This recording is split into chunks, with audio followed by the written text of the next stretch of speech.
like if we're talking about Tennessee, for example, it's probably not going to affect the Tennessee Volunteers depth-wise, but like at the FCS level, it will affect them depth-wise.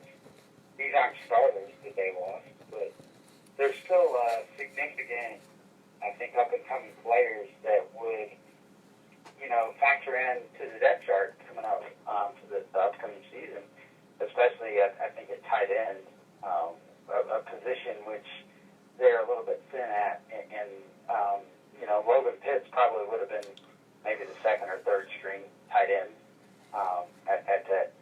probably the second string tight end. So, yeah, I think it affects them depth-wise, but as far as, I guess if you're Coach Rusty Wright, you just better hope you don't have any injuries at linebacker, cornerback, or tight end, because those guys would have probably factored in somewhere on the depth chart at all three positions.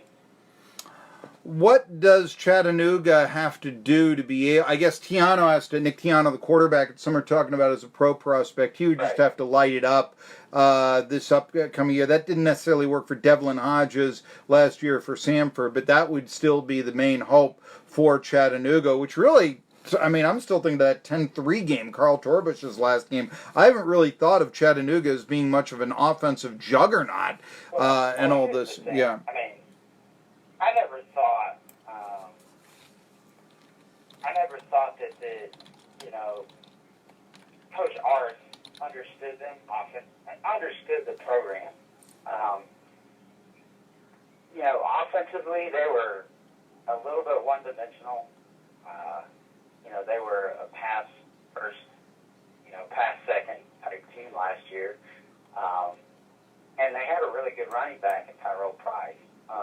But I think that Rusty Wright, having played there and understands the program, and returns a lot on the offensive side of the ball, including the entire offensive line pretty much, and offense in general. I think he understands the program and the dynamics of the program. And I think that makes a lot of difference.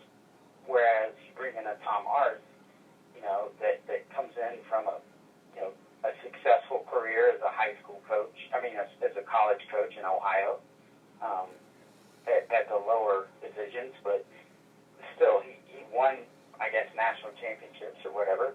So, but he didn't have a familiarity with Chattanooga football, and I think that made a huge difference, because you can't just bring someone in that does not know the program. Not saying that I'm always in favor of, going in a coaching tree of alums, but I think it's important that Chattanooga made a hire that, we look at what Russ Huseman did, and obviously he was an alum of Chattanooga, and he brought the program back from relative doormat of the Southern Conference.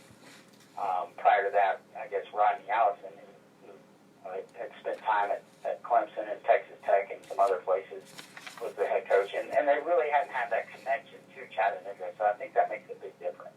I agree with you there, because I thought so much of the reason for the demise of the Mocs over the years was when David Blackburn was doing everything he could to campaign to get the Tennessee athletic director's position, and eventually, they got rid of him, and I thought that it was, eventually you have to, if you're Chattanooga, say, look, if you want it so bad there, maybe we ought to just find somebody who wants to be here.